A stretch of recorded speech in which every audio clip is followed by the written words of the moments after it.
You know that friend who comes alive at midnight?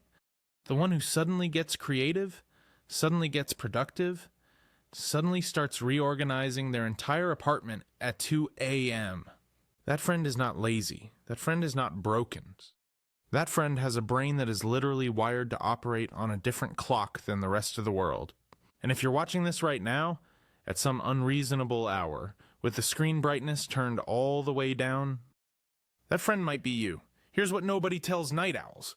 Your sleep pattern is not a habit. It's not a discipline problem. It's not because you spent too many years staring at screens. It is genetic. Researchers at the University of Exeter analyzed the DNA of nearly 700,000 people and identified over 350 genetic variants linked to chronotype. Chronotype is just the scientific word for whether your body naturally wants to be awake in the morning or at night.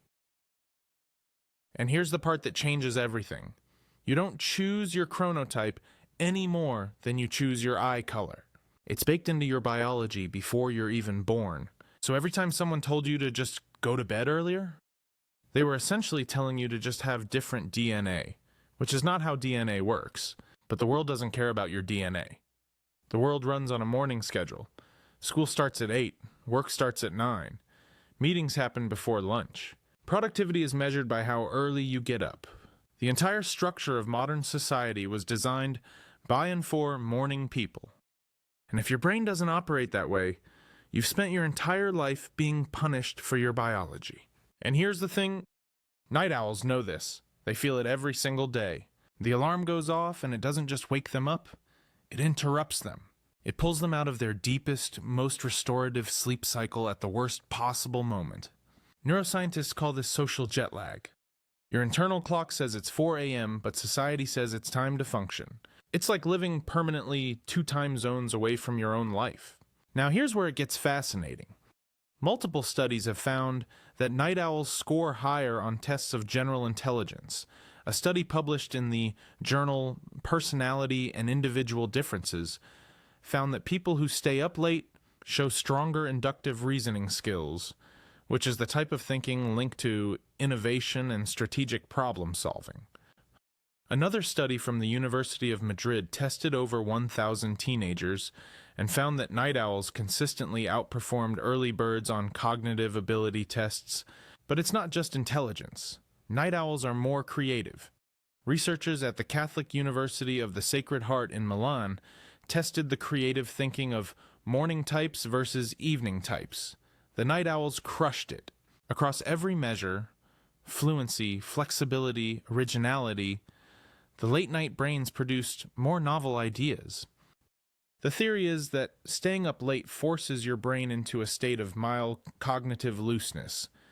The prefrontal cortex, the part that censors your thoughts and tells you to be practical, starts to quiet down, and when the sensor goes quiet, that's when the weird, brilliant, unexpected ideas come through. So why does it feel so bad? If night owls are smarter and more creative, why do they also report higher rates of depression, anxiety, and burnout? Because the advantage means nothing if the world is designed to destroy it. Think about it.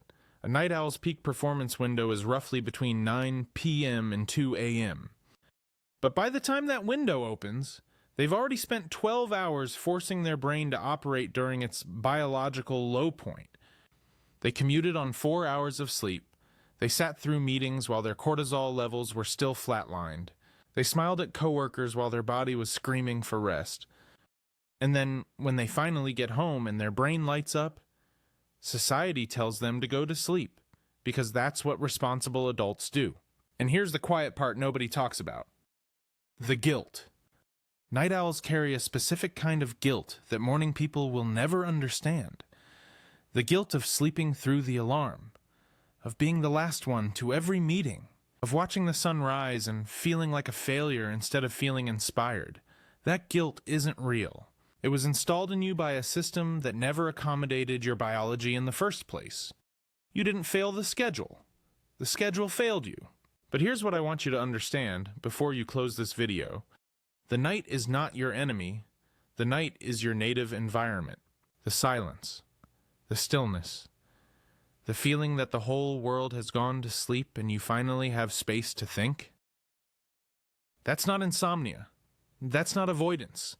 That's your brain operating exactly the way it was designed to operate. You are not a broken morning person. You are a perfectly functioning night owl living in a world that was not built for you.